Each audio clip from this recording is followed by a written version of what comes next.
جدی سلاف جبوتا دو هنک ج کمیته آمادکار فستیوال تفلی برنامه ایروج ببو ایرو خواست هون هنک کسین کو نجروج آواج در و هاتنه هون بشتاری برنامه بکن لگل و چه هیا هون کارین آگاهین بچرنگی پارو بکن.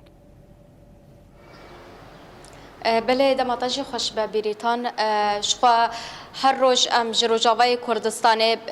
مجارن جودا ام ددن همو میوانین مجی جروجاوای کردستان نه لایرو مجار ما تایبته راست مجار ما لروجاوای کردستان مجار فستیوال شهید یکتایه ل میوانین ما ایرو نج روجاوای کردستان میوان مج باشور کردستان و روشالات کردستان نه کو اوجی وکا کوم بشتاری فستیوال شهید یکتا هر کل بونه فستیوال شخا ایرو دروجا خویا پنجان دا بردوام دکه ایروجی کومک جور می روشالات کردستان بناو کوما آرگش و بشتاری فستیوال به و شانوی خوا پیشکش بکش خوا شانوی وانجی دسعسیان دا دست بدکه فستیوال جی دبن دروشمایا و که دهاتی دست بکرن ولات پاریز راست هنرمند کی ویرکه دبن و دروشمای ده فستیوال هفتانیا شهید هر کل کو هر دو سالان لسر آستا جهانی تل درخستن جاره کدن دست بکری دروجا خویا پنجا ده هر سال جاره کجی لسر آستا کانتونی تل درخستن دما کل سر آستا جهانی تل درخستن جخوا گلک میوانج در وجی بشتار دبن ایروجی ما خواستم هنک میوان تایبت بکن میوان برنامه خویا ایروج جخوا نها لگل من گزیزه عمر جباشوری کردستانی کو بخوجی نویسره به مرا حاضر جباشوری کردستانی هاتیه دما تخش به بخیر هاتن روجاوای کردستان دم باش گلک سپاس ما پر کیف خوشین امرو لروج آوا الفستیوالی شانوی شهید یکتا آماده بین هلبته لیره و درود با روحی همو شهیدانی کردستان و شهید یکتا یکی لجوانه کانی ام فستیوال اوه که همیشه خبات و تکوشانی برخودانی کرد تکلبه هنر اکاد و ناوی فستیوالا کی بناوی شهید یکتا و اما با اما جگی خوشحالیه با لیره و پیروز بایل طواوی شانوکارانی کردستان و شانوکارانی روج آوا کین کردستانی چاوا دیدنا و اوقا سالین شورشی و شردا و دیساجی آلیه هنر دا پاراستن کری کاری همو کسین كردستاني اللي هفتكم بالله هر وكو يعني ببي او دروش ميلة فيستيفال كهيا ولاد باريزي راست هنرمندكي بويرة بيرك وانا بيرك ويركا هنرمندكي ويركا شانو رنگدانوي واقعي كومالقا يعني هميشه أبيت شانو إيشو آزارو خوشي وخواستي ملتكي خوي وكو بيامك بقيني بويا لبارودوخێکی ئاوا هەستیارە کە ئەمڕۆ لە ڕۆژ ئاوا ئێمە ئەی بینین لەگەڵ ئەوەشا هێشتا شانۆ هەناسەی هەیە هێشتا شانۆ بەردەوامە و لەوەش جوانتر ئامادەکارانی ئەم فستیڤاڵانە توانیویانە بەشێک لە هونەرمەندان لە باشوورەوە لە ڕۆژهەڵاتەوە بانگهێشت بکەن بۆی بتوانن هاوکاری و کۆمەکی فکریان بەهێزتر بێت و پەیوەندی و ئاڵوگۆڕی شانۆ و هونەر و خەبات و تێکۆشان تێکەڵ بە یەکتری بکەین بەڵام لەسەر و هەموو شێوە ئەبێ ئەمە تێبگەین کە ئێستا ئێمە لێرە شانۆ ئەکەین کە وتمان شانۆ بۆ خۆی پەیامێکی سیاسیە و ماڵێکە جێگەی هەموو بیرروڕایەکی تیا بێتەوە بەڵام لە سنوورێکی هونەریە لە سنوورێکی هونەری زانستیە بۆیە ئەم شێوە فستیڤاڵانە بەڕای من بە نەزەری من هەنگاوێکی باشە و هەمیشە هەنگاوی باش و بەهێزیش لە هەنگاوی سەرەتاییەوە دەست پێ ئەکات و ئێمە خۆشحاڵین و لێرێشەوە ئەمە زۆر دەستخۆشی لە هەموو ئامادەکارانی ئەم فستیڤاڵە بکەم کە بەڕاستی بە شێوەی پرۆگرامێکی زۆر ئەکادیمیانە بەرنامەکانیان بەڕێوە ئەچێت کە ئەمە مای خۆشحاڵیە و دڵخۆشین بەوەی کە بینای باشی شانۆ هەیە و تەقەنیاتی باش هەیە لێرە ئەمە ژەنگاوێکی باشە بۆ ئەوی زەمینە بڕەخسێ بۆ ئەوی شانۆیەکی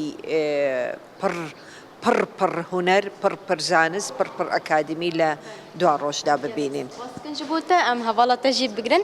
بل بيريتان هال في دليل نظام صالح كوبخاجي لكولينا رج باشير كردستان للنرويج مزنبوي اوجي ودا ورهاتيه ام پیام ویجی ور بگرن تیجی بخیر هاتی روجاوای کردستان زر سپاس ممنون هر بجین تیجی وکل کلینره کی واجبو روجاوای کردستان د فستیوال شهید یکتا و چیج بو انا آماده کرو پیشکش کرد لە کاری منەوە بوو کە لەسەر سێ نمایش لە نمایشەکانی کە لێرە نمایشکرا تعقیب بکەم یعنی کاری هەڵسەنگاندن بکەم بە زیارە بۆ ئەو بینەرانەی کە لە ڕۆژاوانین بۆی بزانن هەڵسەنگاندن لێرە بە شێوەیەکی تۆزە جیاوازتر ئەکرێ وەکو لە باشووری کوردستان لە پێشە بیرروڕای جمهور وەرەگیرێت لێرە لە پێشە بیرروڕای جمهور وەرەگیرێت لەسەر نمایشەکە قساکەن لە دواتر ئەو کەسێک کە تعقیبی کارەکە کات ئەو هەڵسەنگاندنێکی بڵێن چڕپڕ یا کورت یا درێژ بە کەیفی خۆی بۆ قسەی ئامادەبوان و قسەش لەسەر نمایشەکەکە ینی تۆزە جیاوازترە بەڵام بێگومان لێرە بە بۆنەی ئەو سیستمی دیموکراتی کە هەیە لە پێشا دەنگەدەن بە خەڵک ئینجا دەنگەدەن بە ئەو کەسێک کە بانگهێش کراوە بۆ ئەوەی هەڵسەنگاندن بکە.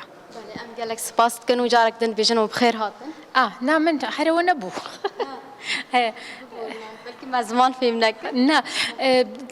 جگە لە ئەو سێکارەی جگە لە سێ کاری خەملاندن بۆ بڵێن بۆ نمایشەکان هەڵسەنگاندن تا ڕادەیەکی باش بڵێن هەروەها کارێکی سیمینارێکی من هەبوو لەسەر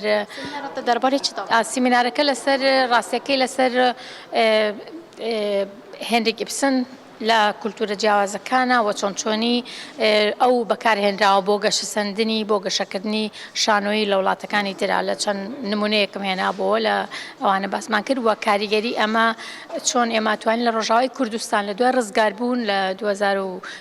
یعنی دوای 14 ساڵ لە ڕزگاربوونی ڕۆژاوا چۆنچۆنی شانۆکاران نەتوانن سوود لە ئەو گۆڕانکاریانە ببینن کە بەسەر ڕۆژاوایە هاتووە هەم سیاسەتی ڕۆژاوا و هەم جواکە کۆمەڵایەتیەکان کە گۆڕانی بەسەر هاتووە چۆن نەتوانن ئەو گۆڕانکاریانە بهێنن ناو شانۆوە و شانۆ چۆن نەتوانێ جارێکی تر ئەو گۆڕانکاریانە بک بە هەوێن و بۆ بەرەو پێشچوونی کۆمەلگا. سپاس کن ji bo te سەرچاو. Belê Bêrîtan hajî mîvanekî me ji Rojhilatê Kurdistanê heye Erşak Rauf ku xwe jî lîstikvane kerem kemam se dijî li vê derê tî jî bixêr hatî Rojavayê Kurdistanê سلاو و سپاس شبوه ji bo Rojavayê Kurdistanê di festîvala şêdî yekta da we çi amade kiriye di heman demê de ev kombûna Kurdistaniyan li cihekî Rojavayê Kurdistanê wek cihê şoreşê hûn çawa dibînin دەستپێکی بژم از نەلیستیگوانم و نویسەرم ئەرێ ji bo vê festîvalê festîvala heftemîn ya şehîd yekta şanoyek bi navê Spîro me amade kiriye û em bi vê şanoyê tevlî bûne û rojava ji em hatin rojava yanî gela hisseke xweş me heye û em bi kelecanin bi rastî dema van çend roja em rojava digerin her jî dişnê de rastî hisseke xweş heye ji bo me em hêvîdarin ku hîn zêdetir hatine çûyîn hebe û hîn zêdetir em bikarin bên û jî bikarin bên û em hevdû bînin û hevdû hembêz bikin. gelek spas kir ji bo te Spas ji bo we. Belê Bêrîtan me nedixwast em derbarê şanoyê de zêdetir biaxivin detayê hûrguliyên wê bibêjin ji ber ku îro şanoya wan heye ew dixwazin pêşkêş bikin ji bo xelkê bi vî awayî bû mîvanên me ji hem Başûrê Kurdistanê hem jî ji Rojhilatê Kurdistanê ku li vê derê mîvanin beşdarî bernameya me bûn û qala hatina xwe ya rojava kirin ev kesên ku hatinî jî hemû jî carê yekemîn ku beşdarî festîvala şehîd yekta here kol dibin. gelek spas dikin nûçekhana me Cudî Elî ku bi vî awayî tekarî bû li gel xwe van mîvanan amade bike û hinekî ji peyamên wan jî werbigire ve gelek spas dikin malî ava.